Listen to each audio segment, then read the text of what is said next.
ലഹരിക്ക് പകരം ഉപയോഗിക്കാവുന്ന മരുന്ന് നൽകാത്തതിൽ മെഡിക്കൽ സ്റ്റോർ അടിച്ചു തകർത്ത യുവാക്കൾ.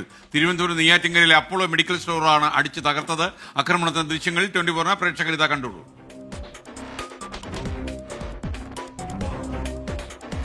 സലീം മാലിക് അതിന്റെ കൂടുതൽ വിവരങ്ങളുമായി തിരുവനന്തപുരത്ത് നിന്നും ടെലിഫോൺ ലൈനിൽ ചേരുന്നുണ്ട്. സലീം, എന്താണ് സംഭവിക്കുന്നത് നാട്ടിൽ? ലഹരിക്ക് വേണ്ടി ലഹരി കിട്ടാത്തപ്പോൾ അതിന് പകരമായി വെക്കുന്ന ഗുളിക അല്ലെങ്കിൽ മരുന്ന് വാങ്ങാൻ മെഡിക്കൽ സ്റ്റോറിൽ പോകുന്നത് കൊടുത്തില്ല, അപ്പോ അടിച്ചു തകർത്തു. ഇതാണ് സംഭവം അല്ലേ? ഡോക്ടറുടെ കുറിപ്പുണ്ടെങ്കിലേ കൊടുക്കാൻ പറ്റുള്ളൂ മെഡിക്കൽ സ്റ്റോർ ഉടമ പറഞ്ഞു. അല്ലെ, കുറിപ്പില്ലാതെ കൊടുക്കാൻ പാടില്ല. അവരെ ചട്ടം പറയൂ സലീം മാലിക്. പ്രജിൻ വിജയകുമാർ, നമുക്ക് ആ ദൃശ്യങ്ങളിൽ നിന്ന് തന്നെ കാണാൻ കഴിയും ഒരു അതിക്രമം. അത് ആ 3 യുവാക്കൾ അവിടെ അഴിഞ്ഞാടുന്നതാണ് ആ ദൃശ്യങ്ങളിൽ നിന്ന് തന്നെ കാണാൻ കഴിയുന്നത്. ആദ്യം ആ ബൈക്കിന് നേരെ ഒരു വടിയെടുത്ത് അടിക്കുന്നു. അതിനുശേഷം ബാക്കി യുവാക്കൾ എല്ലാവരും പ്രകോപിതരാകുന്നു.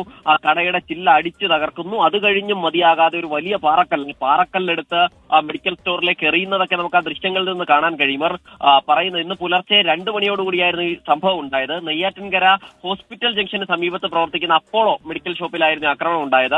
ഈ യുവാക്കൾ, ബൈക്കിലെത്തിയ യുവാക്കൾ അവിടുത്തെ ആ കടയിലെ ജീവനക്കാരനോട് പുറത്തു വരാൻ ആവശ്യപ്പെട്ടു. അതിനുശേഷം ഈ ലഹരിക്ക് പകരം ഉപയോഗിക്കുന്ന മരുന്ന്, ഉറക്ക ഗുളികയ്ക്ക് സമാനമായ മരുന്ന് നൽകണമെന്ന് പറയുന്നു. അപ്പോൾ ഡോക്ടറുടെ കുറിപ്പടിയില്ലാതെ അത്തരത്തിലുള്ള മരുന്ന് നൽകാൻ കഴിയില്ല എന്ന് ഈ മെഡിക്കൽ സ്റ്റോർ ജീവനക്കാരൻ പറഞ്ഞതോടുകൂടിയാണ് ഇവർ ഈ നിലയിൽ അക്രമം നടത്തിയത്. ആ ബൈക്ക് പൂർണ്ണമായും തകർത്തുകൊണ്ടായിരുന്നു ഇവരുടെ അക്രമം. അതിനുശേഷം ഈ ഷോപ്പിലെ ഗ്ലാസുകൾ ഉൾപ്പെടെ അടിച്ചു തകർത്തു. അതിന് പിന്നാലെ ശബ്ദം കേട്ട് പരിസരവാസികൾ ആ സമയത്തേക്ക് അർദ്ധരാത്രി ആയതിനാൽ തന്നെ വളരെ കുറച്ച് ആൾക്കാർ മാത്രമായിരുന്നു ഉണ്ടായിരുന്നത്. ഈ ശബ്ദം കേട്ട് പുറത്തേക്ക് ഓടി വന്നപ്പോഴേക്കും അക്രമികൾ അവിടെ നിന്ന് കടന്നു കളയുകയായിരുന്നു. പിന്നാലെ നെയ്യാറ്റിൻകര പോലീസ് കേസെടുത്ത് അന്വേഷണം ആരംഭിച്ചിട്ടുണ്ട്. പ്രതികളെക്കുറിച്ച് സൂചന ലഭിച്ചിട്ടുണ്ട് എന്നും പോലീസ് വ്യക്തമാക്കിയിട്ടുണ്ട്. SKN.